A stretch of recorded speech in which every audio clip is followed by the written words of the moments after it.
একটি অন্যরকম অনুষ্ঠানে আপনাদের সবাইকে স্বাগত জানাই। আর আজকের অনুষ্ঠানটি অন্যরকম বা বিশেষ হয়েছে যার জন্য তার নাম বা তাকে এখন স্ক্রিনে দেখা যাচ্ছে, সুতরাং আপনারা সবাই তাকে চেনেন, তার জন্য আর অন্য কোনো বিষয় দেওয়ার দরকার নাই। সাকিব আল হাসানকে স্বাগত জানাচ্ছি জার্মানি বনশন থেকে। সাকিব, আপনাকে স্বাগত জানাই। সাকিব এই মুহূর্তে আছেন মার্কিন যুক্তরাষ্ট্রের উইসকনসিন অঙ্গরাজ্যের মেডিসনে, মিড ওয়েস্ট, যেখানে বলে সাকিব মনে হয় খামার করার কথা চিন্তা করছেন, ওখানে বড় বড় খামার আছে। আমি দেখে এসেছিলাম, সাকিবকে অনেকটা লাগছেও সেরকম যে মিড ওয়েস্টের তরুণ কৃষক, যাকে যাকে মনে হয় খুব সুখী, এবং মা, দুই বাচ্চা। আপনি কেমন আছেন সবাই? আলহামদুলিল্লাহ, সবাই ভালো আছি। আমি তো বেশ কিছুদিন আগেই দেশ থেকে আসলে আসলাম। ফুল টাইম রাজনীতিতে আসছেন, এবং রাজনীতিটা উনি খুব সিরিয়াসলি নিয়েছেন, এটা বলেই দেয়া যায় যে উনি তার প্রত্যেকটা মানে কার্যক্রমের ব্যাপারে খুব সিরিয়াস কিনা, বা আপনার রাজনৈতিক কোনো অভিলাষ আছে কিনা। এগুলো আসলে সব সময়ের উপর ছেড়ে দিতে হবে। আসলে খুব ডিফিকাল্ট বলা যে আসলে ভবিষ্যৎ কি হবে। আমি যেটা বললাম, এই একটা জিনিসের শিক্ষা আমাকে দিয়েছে যে আসলে কালকে কি হবে কেউ জানে না। হ্যাঁ, তো এই জায়গা থেকে আমার আসলে বললাম যেটা, যে খুব বেশি দূরের কোনো ফোকাস আমি করতে চাই না। যদি সুযোগ আসে আমি ওয়েলকাম করব, সত্যি কথা, বা খুব একটা করব না। বাট যদি এরকম সুযোগ না আসে, সেটা নিয়েও আমার কোনো আফসোস নাই। এটা হয় যে ক্রিকেটার সাকিব আল হাসানের বিরুদ্ধে মার্ডার কেসের মামলা হয়েছে, অভিনেতা জায়েদ খান, যেটি আমি আগে বলেছি, তার বিরুদ্ধে মামলা হয়েছে, বাফুফের সভাপতির বিরুদ্ধে মার্ডার কেস হচ্ছে। আগের সরকারের দুর্নীতিবাজ মন্ত্রী, যার বিরুদ্ধে হতে পারতো গুছানো সুন্দর একটি দুর্নীতির মামলা বা মানি লন্ডারিং এর মামলা, তা না করে ঢালাও ভাবে নিউ মার্কেটের একজন হকার হত্যা মামলাকে সবাই গ্রেফতার দেখানো হচ্ছে, এবং আদালতও সেই সব মামলায় কারো জামিন মঞ্জুর করছে না, ঢালাও ভাবে রিমান্ড দিয়ে যাচ্ছে। পার্থক্যটা তাহলে কোথায় হলো প্রফেসর? ধরেন আপনি, আমার এতগুলো নাম তো মনে থাকবে না, দুইজনের নাম মনে আছে, সাকিব, জায়েদ খান। যখন কেউ মামলা করে, মামলা করাটা মানুষের অধিকার, বুঝছেন? ব্যক্তিগতভাবে একজন মামলা করে দিল, সেই এই মামলাগুলা পুলিশ করে নাই। পুলিশ যদি করে তাহলে আপনি বুঝবেন রাষ্ট্র জড়িত আছে। এই মামলাগুলা ব্যক্তিগতভাবে করা হচ্ছে, 1 নাম্বার। 2 নাম্বার হচ্ছে মামলার কারণে, এই যে আপনি সাকিব বলে জায়েদ খান বলেন, unless you are a directly involve political figure, এই উনাদের ক্ষেত্রে কি কোনো গ্রেফতারের ঘটনা ঘটেছে? গ্রেফতার ঘটনা ঘটে নাই। যখন মামলা কোনো মানুষ করে, আমরা বারবার বোঝানোর চেষ্টা করেছি, যখন আমরা পুলিশকে বলেছি মামলা যখন করছে আপনারা একটু বোঝানোর চেষ্টা করেন না কেন, যে এই মামলাতে আপনারা যাদের বিরুদ্ধে অভিযোগ আনছেন তাদের কি আপনার সত্যি মানে বিশ্বাসযোগ্য কিনা অভিযোগটা। কারণ আমাদের পিআরবি তে কিছু প্রভিশন আছে, হিয়ারসে ধরনের বা গুজব ধরনের মামলা হলে পুলিশ প্রাইমারি কথাগুলো জিজ্ঞেস করতে পারে। পুলিশ কাছ থেকে এবং এমনকি আদালতের কাছ থেকে আমরা যে তথ্য পেয়েছি, যারা মামলা করতে আসে তারা এত বেশি প্রেশার, ওইখানেও এক ধরনের মানে মব প্রেশার থাকে, যে পুলিশের পক্ষে এবং কোনো কোনো ক্ষেত্রে আদালতের পক্ষে, যারা বিগত ফ্যাসিস্ট রেজিমের আমলে যাদেরকে নিপীড়ক সংস্থাতে পরিণত করা হয়েছিল, তাদের সেই মরাল কারেজ থাকে না এই উন্মত্ত জনতাকে কনফ্রন্ট করার জন্য। এগুলো ঘটনা প্রথম দিকে ঘটেছে। আমরা অনেক চেষ্টা করেছি, চেষ্টা করার পর এটা অনেক রিডিউস হয়েছে।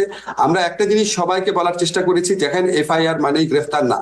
আপনাকে আমি কিছু নাম বলবো না, বাট কিছু কিছু মানুষ যখন আমাদের সাথে যোগাযোগ করে যে এই মামলা তাদের বিরুদ্ধে হওয়ার কথা না, আমরা স্বরাষ্ট্র মন্ত্রণালয় এবং আমরা একসাথে কাজ করি, আমরা আশ্বাস দেওয়ার চেষ্টা করি যে পুলিশ ক্রেডিবল তথ্য না পেলে আপনাদের গ্রেফতার করবে না। গ্রেফতারের খবরগুলো আপনারা পান, কিন্তু গ্রেফতার করা হয় নাই এরকম অসংখ্য ঘটনা আছে। তারপরও আমরা চেষ্টা করছি এই জিনিসগুলা নিয়ে মানুষের যে মনে প্রশ্ন আছে সেগুলিকে আরো বেশি ভালোভাবে অ্যাড্রেস করার চেষ্টা করছি আমরা।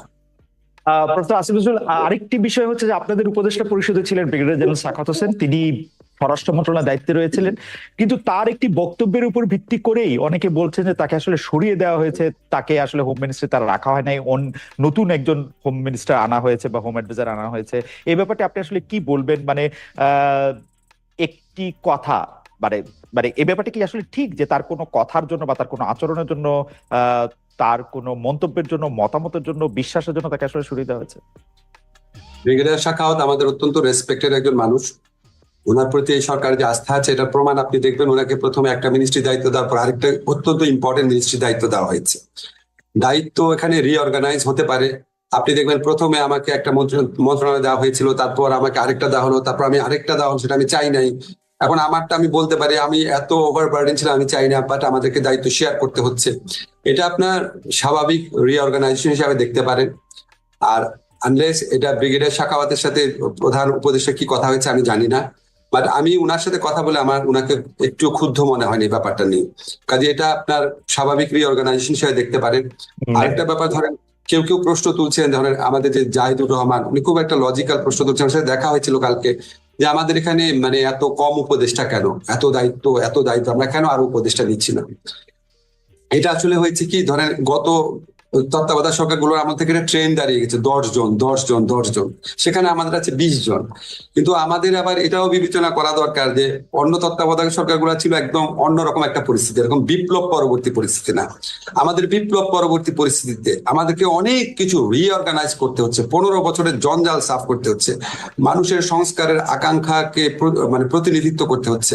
হয়তো হয়তো আমাদের উপদেষ্টার সংখ্যা বাড়ানোর প্রয়োজন আছে হয়তো। আচ্ছা, এই প্রশ্নে আমি একটু অন্যভাবে করি। শেখ হাসিনা সরকারের পতনের পর দল হিসেবে আওয়ামী লীগ আর মাঠে নাই, দল হিসেবে তাদের নিষিদ্ধ করা, বিচার করা, এসব দাবি করা হচ্ছে। আপনাদের একজন কলিগ দল গোছানোর কথা বলে তিনি তার দপ্তর খুঁজেছেন, আন্তর্জাতিক অপরাধ ট্রাইব্যুনাল সংশোধন করে এখন দল নিষিদ্ধের প্রস্তাব আপনারা রাখছেন। আপনাদের লক্ষ্য কি আওয়ামী লীগকে নিষিদ্ধ করা? আমি আপনাকে ক্লিয়ারলি বলি যে সংগঠনকে শাস্তি দেওয়ার যে বিধান, এটা আওয়ামী লীগ আমলে সংবিধান সংশোধন করে করা হয়েছিল। সংগঠনকে দায়ী করা যাবে, আপনি চেক করতে পারেন, সংগঠনকে দায়ী করা যাবে। এখন এখানে প্রস্তাব হিসেবে আসছে, আমরা যখন ড্রাফটটা করতে গেছি, আমরা ক্রস সেকশন অফ পিপলের সাথে কথা বলেছি, এটা কিন্তু ড্রাফট, একদমই ড্রাফট। আমরা এই যেহেতু কারো অনেকের থেকে দাবিটা আসছে, তখন আমরা এটা আলোচনার টেবিলে তুলেছি। এখানে আপনার কেউ কেউ বলেছে যে আলোচনা আপনি হয়তো পুরোপুরি রিপোর্ট হয় নাই, কেউ কেউ এটার বিরোধিতা করেছে, অনেকে এটা সমর্থন জানিয়েছে। কেউ কেউ বলেছে 10 বছর না, চিরতরে নিষিদ্ধ করা উচিত। কেউ কেউ বলেছে না, নিষিদ্ধ করা উচিত না, শুধু নিবন্ধন বাদ করা উচিত। আমরা একদম প্রাইমারি স্টেজে আছি, কাউকে টার্গেট করে আমরা কিছু করছি না। তবে আমরা বিশ্বাস করি যারা আপনার গণহত্যা করেছে, যারা মানবতা বিরোধী অপরাধ করেছে, সেই সংগঠনের কিছুটা আপনার দায় মোচনের ব্যাপার আছে। সেটা কি ফর্মে হবে সেটা অনেক আলাপ আলোচনার বিষয় আছে। ডক্টর আসিফ নজরুল, আপনাকে একটু বলে রাখি, আমাদের প্রযোজকদের একটু বলি যে we need 10 more minutes because we started a bit late. So Asif ভাই, আপনি যদি আমাদেরকে 10 মিনিট একটু বেশি সময় দিতেন, এবং যে producers we have, please extend us for 10 minutes more because there are more questions that we need to ask the advisor.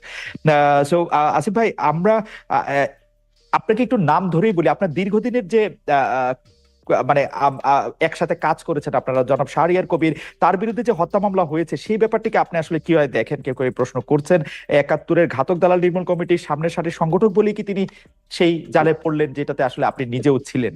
তার বিরুদ্ধে হত্যা মামলা হয়েছে, আপনি জানেন। ওনার বিরুদ্ধে তো হত্যা মামলা আপনার 71-এর ঘাতক দালাল নির্মূল কমিটিতে থাকার কারণে হয়েছে, এটা কি বাদী লিখেছেন? লিখেন নাই। শোনেন, আপনাকে আমি ব্যক্তি বিশেষের কথা বলবো না, তাহলে অন্যদের প্রতি ইনজাস্টিস করা হবে।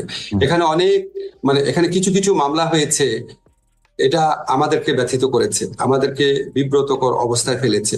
এবং আপনাকে আমি নিশ্চিত করতে পারি, এই সমস্ত মামলার পিছনে রাষ্ট্রের, সরকারের কারো কোনো রকম, রাষ্ট্রটা আমি জানি না, রাষ্ট্র অনেক বড় ব্যাপার, আমাদের অন্তর্বর্তীকালীন সরকারের কারো কোনো রকম মিনিমামতম সংশ্লিষ্টতা ছিল না, মিনিমামতম প্রণোদনা ছিল না, মিনিমামতম ডিরেকশন ছিল না।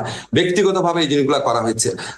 আমি ব্যক্তি স্পেসিফিক না ভাবে আপনাকে বলি, আমরা যখন দেখি একজন বৃদ্ধ মানুষকে, একজন বয়স্ক মানুষকে, বা একজন আপনার হুইল চেয়ার ব্যবহার করছে এরকম মানুষকে, বা একজন আপনার কম্পারেটিভলি অনেক পরিচ্ছন্ন ইমেজের মানুষকে, ধরেন আমি প্রফেসর মান্নানের কথা বলতে চাচ্ছি, ওনাদের বিরুদ্ধে যখন এরকম মামলা হয়, এটা তো কারো এনজয় করার কথা না, এটা তো কারো ভালো কথা না। কিন্তু আপনি বিচারিক প্রক্রিয়ার মধ্যে দিয়ে যতটুকু পারা যায় সেখানে আপনি ওনাদেরকে রিলিফ দেওয়ার চেষ্টা করবেন। এখন আমাদের সমাজে এরকম কোনো ধারণা আছে যে একটা মানুষ যদি খুব মানে ফেমাস হয়, বা একটা মানুষ যদি খুব জনপ্রিয় হয়, হয়তো উনি কোনো অপরাধ করতে পারেন না। কিন্তু ধরেন আমি আপনাকে, আমি নূর ভাইয়ের কথা বলছি, ধরেন আসাদুজ্জামান নূর ভাইয়ের গ্রেফতার নিয়ে অনেক প্রশ্ন উঠেছে। উনাকে ঢাকার হত্যা মামলা নিয়ে যদি গ্রেফতার করা হয়, এটা নিয়ে তো প্রশ্ন ওঠারই কথা। তো আমরা পরে ইনভেস্টিগেট করে দেখলাম ওনার বিরুদ্ধে নীলফামারীতেও মামলা হয়েছে।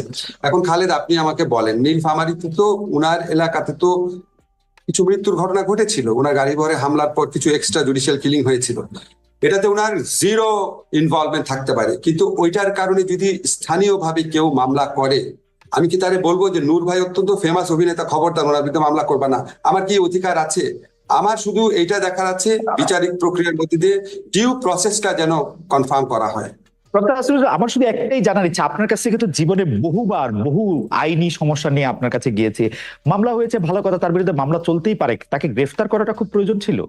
মানে রিপোর্ট চলতে পারে, তিনি আদালতে হাজিরা দিতে পারতেন, জামিন থাকতে পারতেন, তাকে রিমান্ডে নেওয়া, রিমান্ড চাওয়া, রিমান্ড নেওয়া, এগুলি খুব জরুরি ছিল। মানে আমি যা জানতে চাচ্ছি, আমার কিন্তু আসাদুজ্জামান নূরের প্রতি কোনো আলাদা আলাদা কোনো রকম কোনো জায়গা থেকে আমি বলছি না, মানে আমি শুধু জানতেই চাচ্ছি।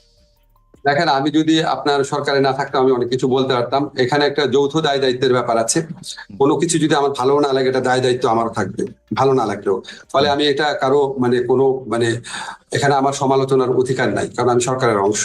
তবে আপনাকে আমি একটা জিনিস তো বললাম যে আমাদের সরকারের আমলে কিছু কিছু জিনিস হচ্ছে যেটা আমাদের কোনো রকম সংশ্লিষ্টতা নাই, এবং আমরা এটা এনজয় করছি না, আমাদের ভালো লাগছে না। আপনাকে একটা জিনিস শুধু মনে করিয়ে দিচ্ছি, 15টা বছর একটা দল ক্ষমতায় ছিল, তারা সমস্ত প্রশাসন নিজের মতো সাজিয়েছে। এই পুলিশে যত মানুষ আছে তাদের মধ্যে অর্ধেক তাদের আমলে অ্যাপয়েন্ট করা, অর্ধেক। পত্রিকা রিপোর্ট আছে, আপনি দেখবেন।